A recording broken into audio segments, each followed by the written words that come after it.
The European Union is in the process of putting together its blacklist of countries it deems as non-cooperative when it comes to helping stem the global problem of tax avoidance.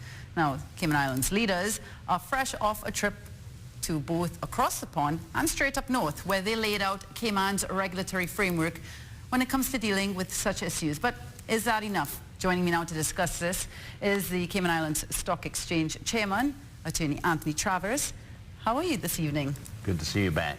Good to see you. You know, we've been having this conversation over the years. I can't even count how many times we've had the conversation. And here we are, right back here, talking about another blacklist that we're trying to stay off of. Yes. What do we need to do?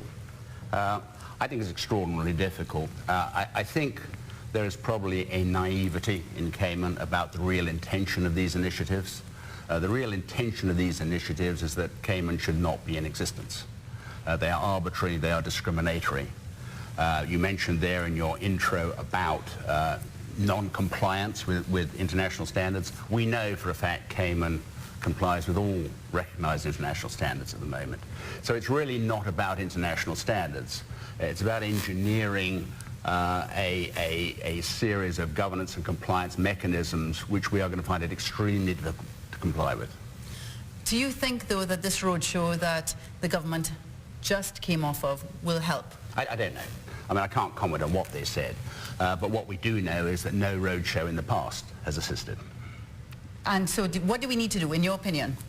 I think, frankly, that further compliance with these initiatives is probably ill-founded. I think at some point we really have to say enough is enough. We have to stand on the principles that we have introduced here. We have to stand on the exchange of information treaties that we have. If we take a look at the Netherlands position, for example, which notwithstanding the so-called accord with the European Union, succeeded in blacklisting us independently the other day, which shows us that the European Union is not in control of its own bobsled. Right. These are uncool runnings. Really, when you look at it, the position is that we have a tax information exchange agreement with the Netherlands. They are beneficiaries of information exchange under the Common Reporting Standard. What I think we ought to be saying to jurisdictions that seek to blacklist us now and take the benefit of these is no more. We will suspend our tax information exchange agreement with you. We will suspend the Common Reporting Standard, and we will set everything back 25 years. But what you can't do, if you're Dutch, is eat your pickled herring and have it. You really got to say, if we have the benefit of these treaties with the Cayman Islands, then we've got to give them credit for what they've done.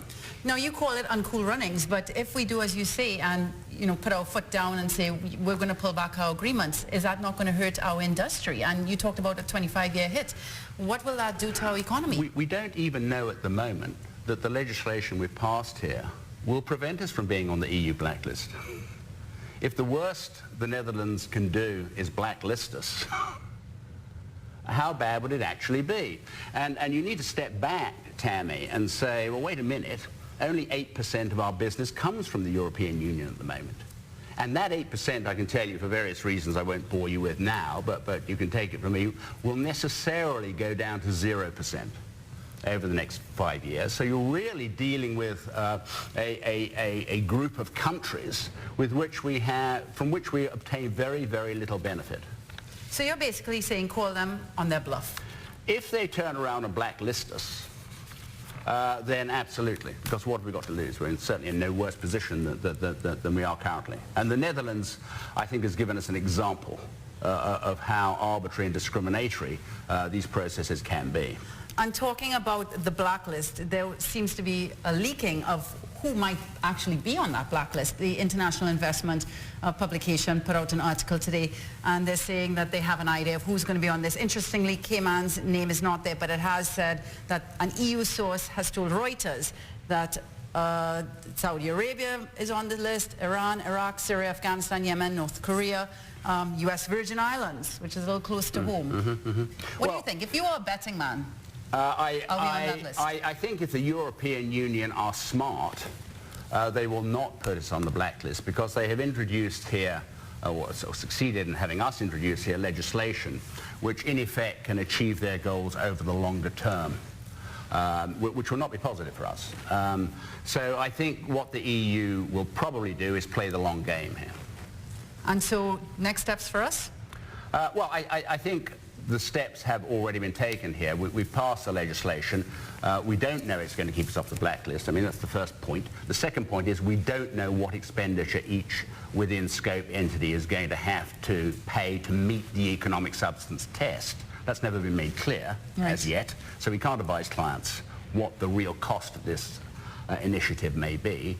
I think we need to sit back and take a hard look at that and then see what the effect is. But the one thing is absolutely certain. A lot of people in town who should know better have described this as a global standard. It will never be a global standard. So you think we're just spinning our wheels here trying to come up with these, ideas that we think will mitigate against what they may inevitably do? Well, it is unquestionably a policy of appeasement. I mean, the policy decision on that is a matter for government. Right. In one respect, I can see that it is very possibly the correct approach, because there is every possibility, if you look at the balance of payments problems in France and Italy at the moment, there's every possibility that the EU will implode. So maybe, just maybe, playing a game of appeasement and having us play the long game while the EU self-destructs could actually turn out to be the best possible policy. I'm actually not smart enough to know. Play the long game, and I have no doubt you and I will be having this conversation for a long time to come. Hopefully. Mr. Travers, thank you for being here with us on Cayman 27 News. And do stay with us because we have more for you. We'll be right back.